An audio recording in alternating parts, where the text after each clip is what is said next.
Thank you very much again, Jim McKay. And now let's get to the fight itself, to the one that has caused national controversy and national headlines throughout the past week.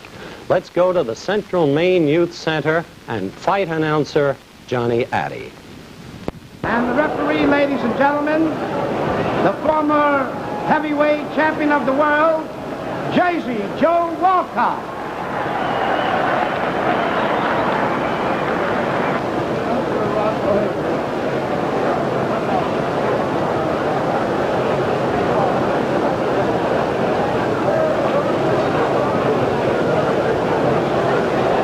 Ladies and gentlemen, Intercontinental Promotions Incorporated, Robert A. Nylon, President, and Arena AA present the main event, 15 rounds, for the heavyweight championship of the world. The principals, introducing from Denver, Colorado, he's wearing black trunks, he weighs 215 and a quarter, the former heavyweight champion, and now the challenger, Sonny Liston.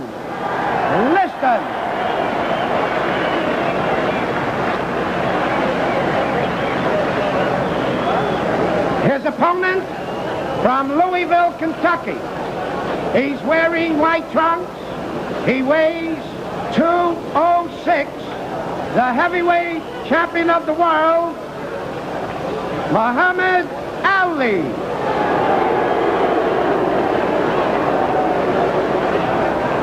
Ladies and gentlemen, Jersey Joe Walcott will now give the instructions.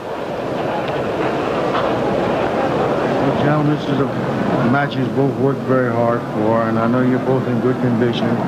I'm not going to go with a lot of preliminaries. I know you both know the rules of Maine, so I'm in here to enforce them. So I'll say to you, keep your punches up, protect yourself at all times. Good luck. Shake hands, come out fighting.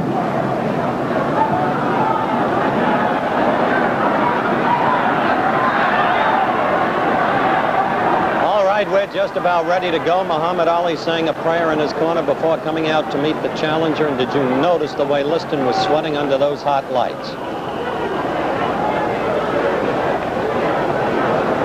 We're 15 seconds from the bell. Our ABC clock timing the fight will be superimposed at the bottom of your screens.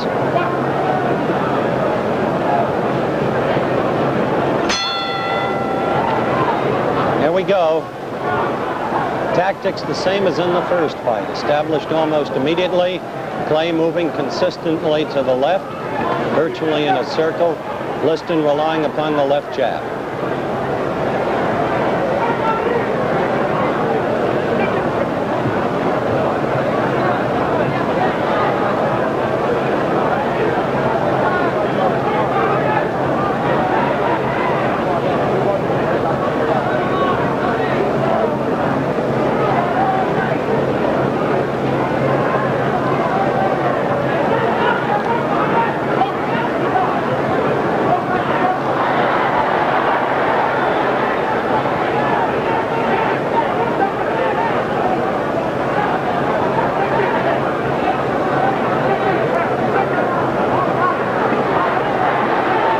To 1 minute. 1 minute, the time officially proclaimed by the Maine Boxing Commission as the end of the fight. Good right by Clay.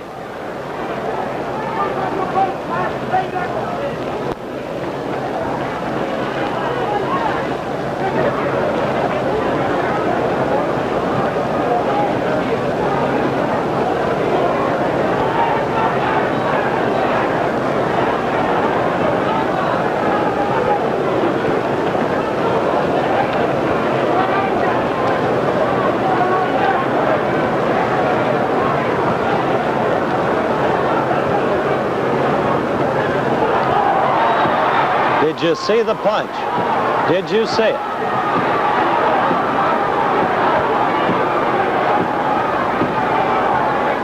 By the ABC clock, 1 minute 53 seconds was 10 seconds after Liston hit the canvas. Walcott never heard the official knockdown timekeeper. Liston never heard a count. Walcott leaves the fighters. Liston still has reflexes. Look at him duck. Now Walcott has gotten information that Liston was down for a count of 10 and more. And so the fight is over, and Muhammad Ali is still the champion in a scene of bedlam, chaos, and confusion.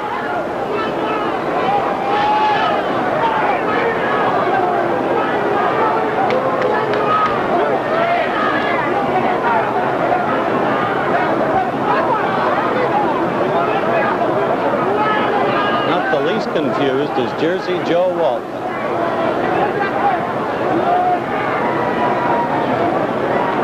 The Liston frustration. Bandages come off. There is the confused one.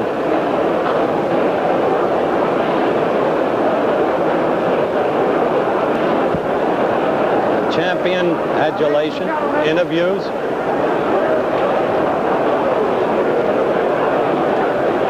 Gentlemen, the timekeeper counted out Liston in 1 minute of the first round. 1 minute of the first round, the winner. 1 minute of the first round, the winner by a knockout. And still the heavyweight champion of the world, Muhammad Ali. Isn't that incredible? That they should call it 1 minute. Off come the champion's bandages now.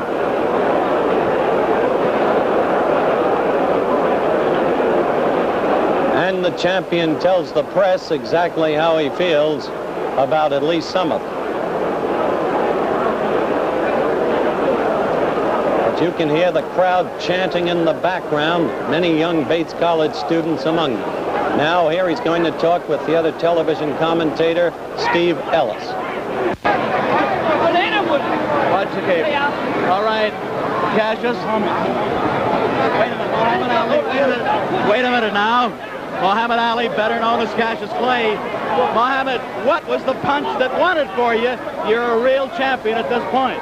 Well, the punch that won the fight for me, well, I believe was a left hook or a right cross. And one of the two, I really can't think because I was moving too fast. A left hook or a right cross? That's right. All right, now, did you think you were going to be able to do it in the first round? You did it in 6 rounds last time, Cassius. Didn't I tell the world that I had a surprise? And that if I told you the surprise, you would not come to the fight.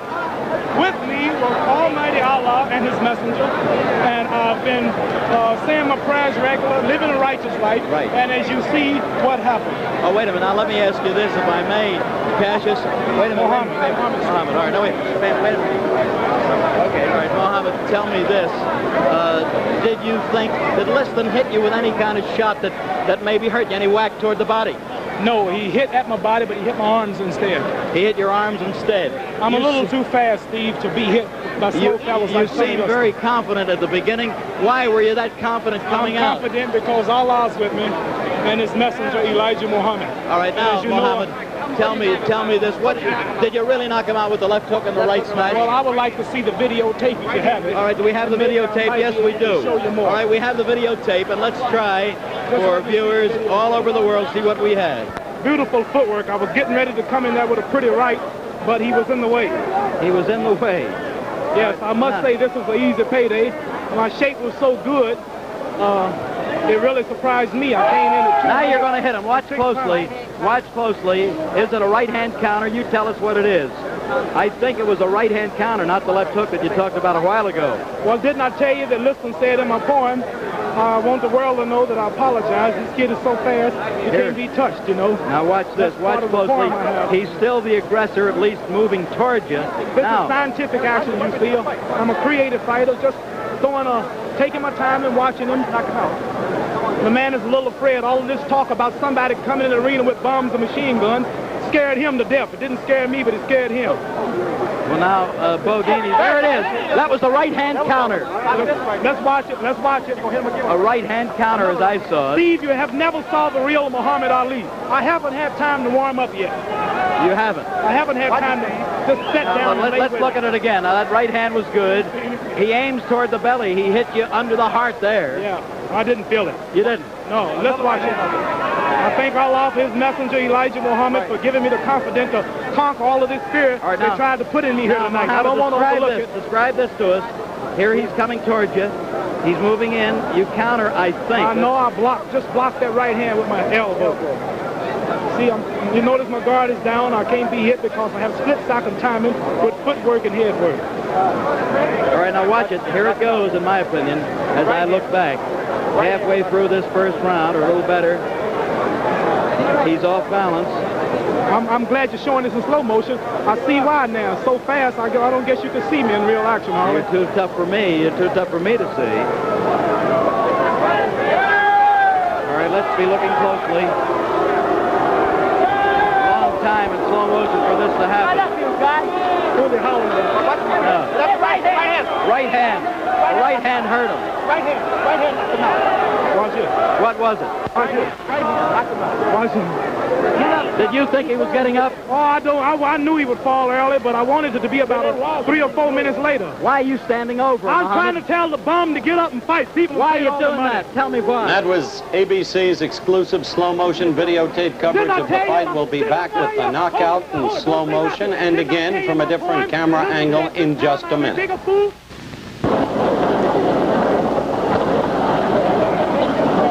Now, once again, here is the knockout in slow motion.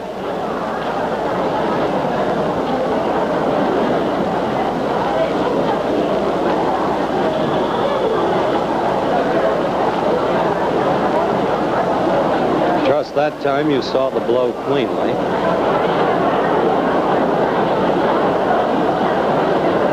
Now observe closely the extraordinary sequence of events that follows. First, the refusal of the champion to go to a neutral corner.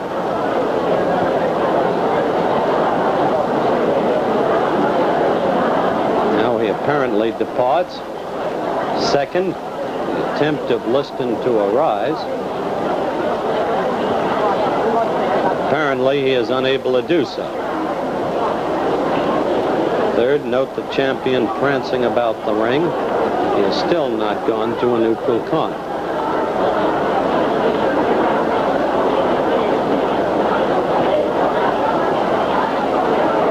Fourth, the fight actually resumes.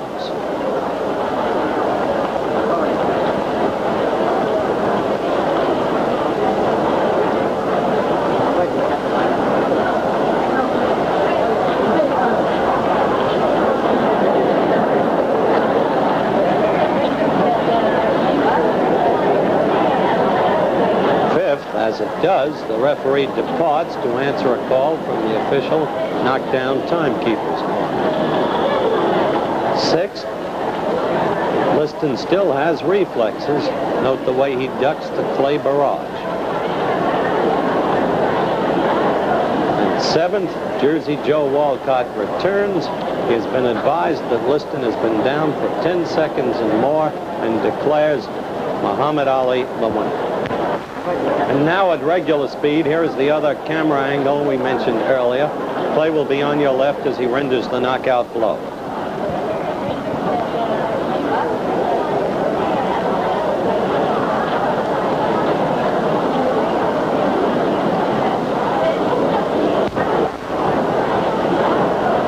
And there you saw it once again.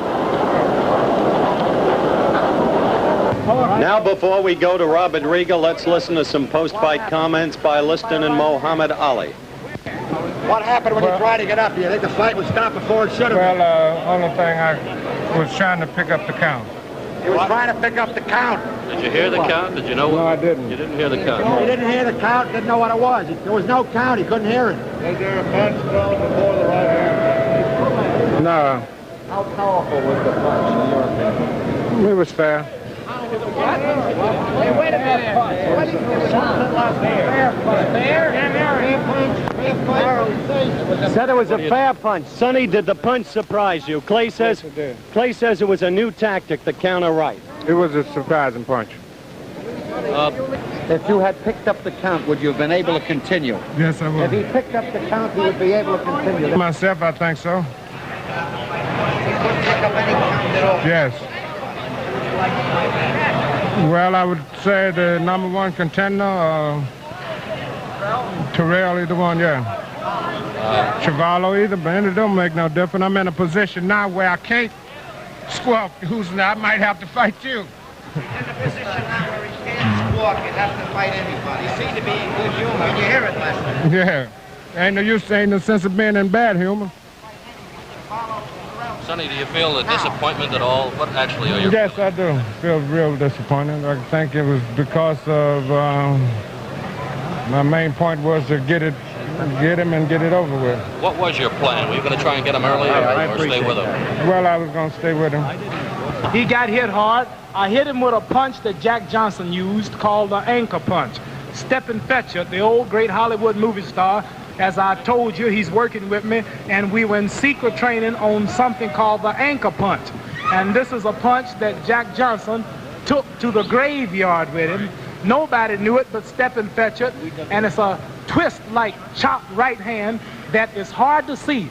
And I told a few of you fellas when you were at Chicopee, Massachusetts at my training camp, if you can remember clearly, I was demonstrating the right. Do you remember? Why don't you show us how it went, Jack? Do you? Yeah. How does it go? It's a How does it snap go? punch, and you can't punch it until the man is coming in at you. That's like a head-on collision. One car doing 50, hitting the back of another car going 50, doing the same way, it's not much shock. But you turn the car around and bring them together head-on, it's a shock. So the man, I had to time the man with my rhythm and bouncing where he was coming at me and where I was meeting him, and just, that's all. Goodbye, A Jack. twist. And you can't see it, but if you were hit with it, all of you would be out. Muhammad, was he... In boxing, when the championship of the world is at stake, defeat without punishment always creates doubts in the minds of the fans. I guess that's because of the great fighters we've had down through the years, the great fights, and the great pictures of those fights.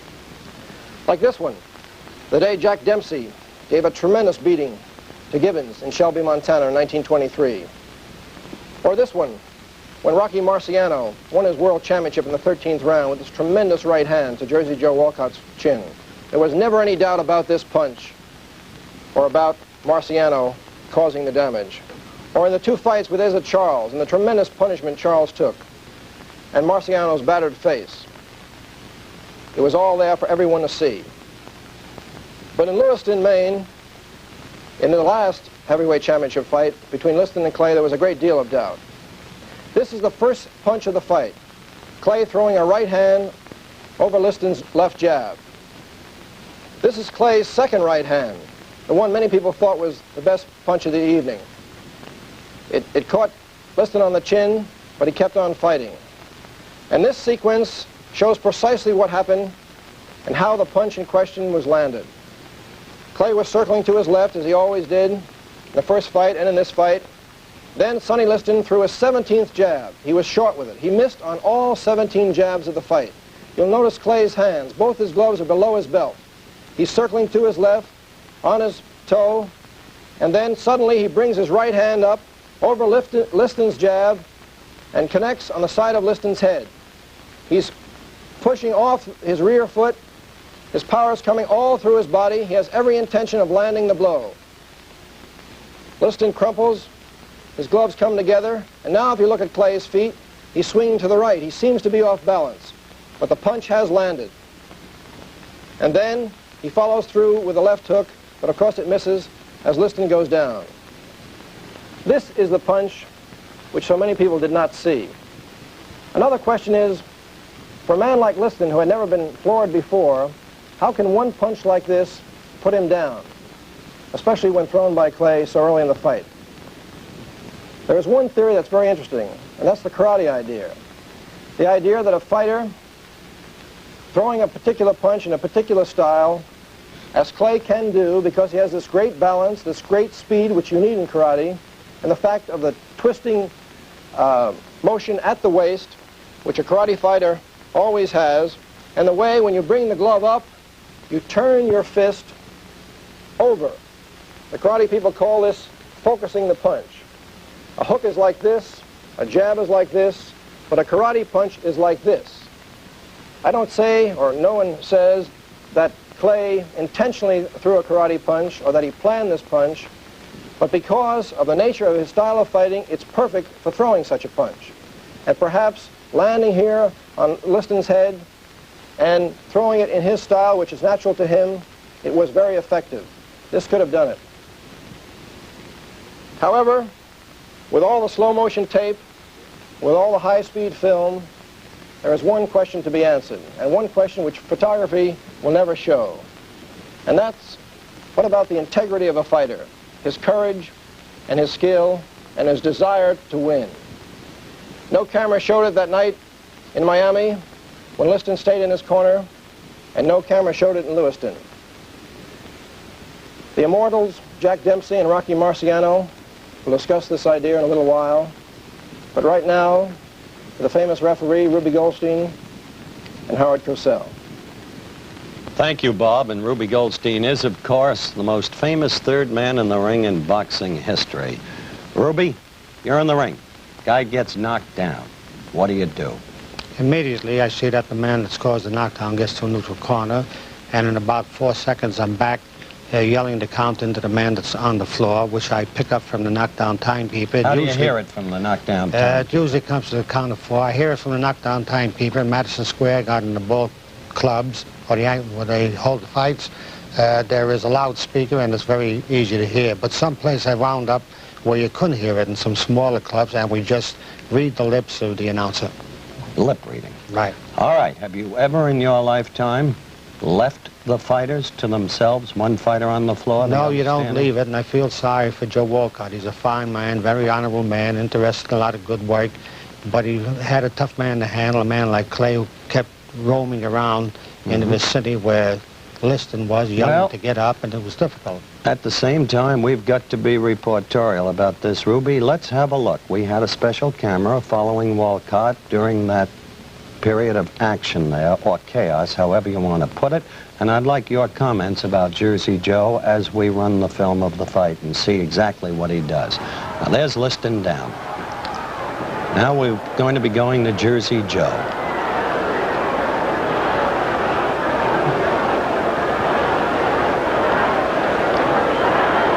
See him looking over there? What would you have been doing? Well, if you notice, he's got a little difficulty there with Clay yelling and making motions. But he didn't even go to Clay. Well, he probably don't know where the knockdown timekeeper is sitting, and he probably doesn't hear what he's saying, and he's going over to find out what's going on. It is wrong, but I feel sorry for a fine guy like Walcott. And not having heard the timekeeper, his key error was to run over there and then declare the fight over, because you can't declare a fight over, can you, Ruby, if the man is never going to a neutral corner who's not the other man? No, you don't have to count. You can tell the timekeeper to hold up the count, and that's why Dempsey had the long count in Chicago with Gene Tunney. Dempsey didn't go to the corner, and the referee didn't start the count until he did, so henceforth you had about 4 seconds more in the counter, and he could have done this here as well, but maybe it's the fact that just a once-a-year these referee. Fellows don't referee too often. Sometimes once a year, twice a year, then 3 years goes by and they don't referee, and you can forget sometimes. Anybody can make a mistake. I've made them too. Yeah, but so few and far between. Thank you so much, Ruby. Thank you, Howard. Ruby Goldstein, of course, and we'll be back with the man who was involved in the long count, Jack Dempsey, Rocky Marciano, Jimmy Cannon, the great sports writer, Bill Hines, the editor of the Fireside Book of Boxing, in a moment, right after this message. This is Jack Dempsey, a legend in his time. And Bill Hines, boxing expert, editor of the Fireside Book of Boxing, author of the great boxing novel, The Professional. Jimmy Cannon, the distinguished syndicated columnist of the Hearst Press. The hard rock from Brockton, Rocky Marciano, who never tasted defeat. These then are our panelists, They have seen the very films that our viewers have seen, and I'd like to begin with you, Jimmy Cannon, because at the bout, you were directly situated to see Clay throw the punch. Was there a punch? Yes, there was a punch, Howard, but I didn't think it was hard enough to crush a grape. The ring lights were very hot. The only explanation I can give for the way Liston fell was that perhaps he was sunstruck by the lights. It was a hoax in the sense, I don't think it was a fix in the sense that money was passed, but I don't think that Liston tried as hard as he should. He just took a punch and got out of there. That's the way it looked to me. Afterwards, when he got up, he certainly wasn't unconscious. He seemed in possession of his faculties. He ducked, knew enough to duck, about 5 or 6 right and left hands. Now, I'm not jumping on the bandwagon after the fight. Before the fight, I refused to pick a winner because I didn't like the circumstances of it, the people connected with it, the mere fact that Liston owns 22.5% of the stock in the company that promoted it. They make an excuse that he doesn't really own it anymore, but it's in the name of William Crawford. I asked Sam Margulies, who's connected with the promotion and seems to be Liston's manager, although he denies it, whose name it was in. And he said, William Crawford. And I said, who is William Crawford? And he said, Liston's father-in-law. Hi, Jimmy. I'm going to move from that to Rocky Marciano because, Rock, you and I were seated together right beneath Liston, virtually, where he fell. Weren't you under the impression that he slipped or tripped rather than fell? Yes, I did, because Clay was in no position at the time to throw a solid punch. He was moving from side to side in those funny moves that he makes, and it looked like he pulled back through a sort of a leading right hand without too much power.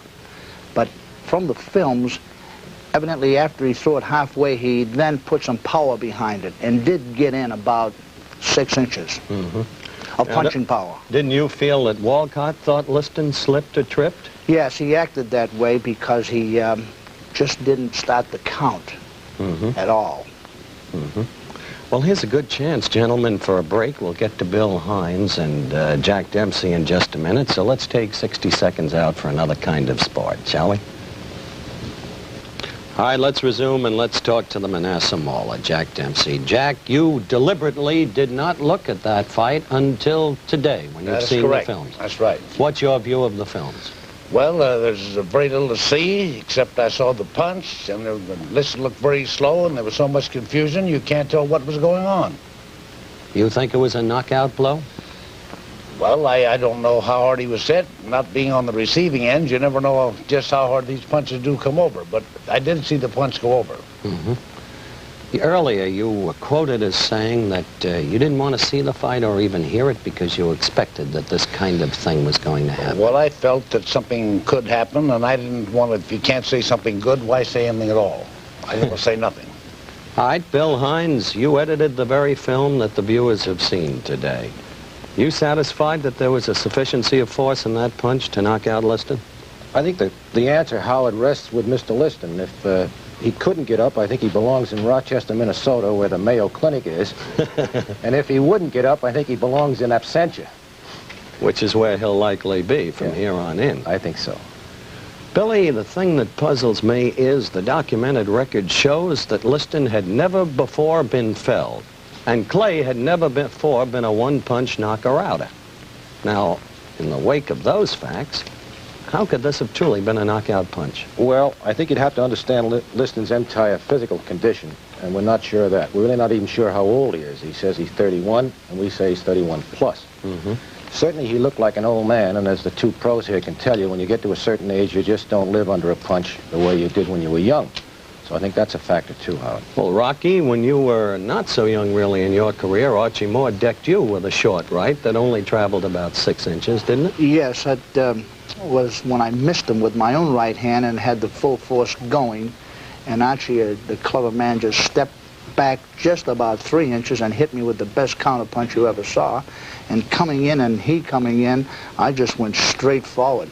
What do you think about when you go down? Well, you realize that you can be put down, and it's a frightening thing to know that you can be put down. The punch traveled just a short distance, and you say to yourself, he can do it again, I better be a lot more careful, or a lot more aggressive, either one. Was Clay's punch at all like Moore's? No, not really. I thought he just started it more or less to parry, and all of a sudden he saw the opening and he threw some power at the last moment. I've noticed that on the film here. He didn't have his body behind it or any real follow through. It was just a over the right arm and right on the chin. It could have hit him in a good spot and just confused him very much. Well, as our viewers can see, that punch continues to remain very much in dispute. Our guests have been Jimmy Cannon, Jack Dempsey, Rocky Marciano, and Bill Hines. Thank you, gentlemen. The mystery of the punch unanswered. That's the way it was that May 25th, 1965 in Lewiston, Maine, in a high school hockey rink where they had a heavyweight championship fight. The big questions remain unanswered. Yes, there was a punch, but was it of sufficient force to knock out a man who had never been floored before? What about the referee, Jersey Joe Walcott, and his total confusion? Incidentally, Jersey Joe was invited to appear on this show, but was unavailable. Had he counted, could Liston have been up in time? Did Liston really, for that matter, get a fair shake? And what about all of the other bizarre circumstances attending upon the fight? The way it got, for instance, to Liston. Well, some say this was the end of boxing. Congress may bring in a federal boxing commission. Some states want to wipe out boxing.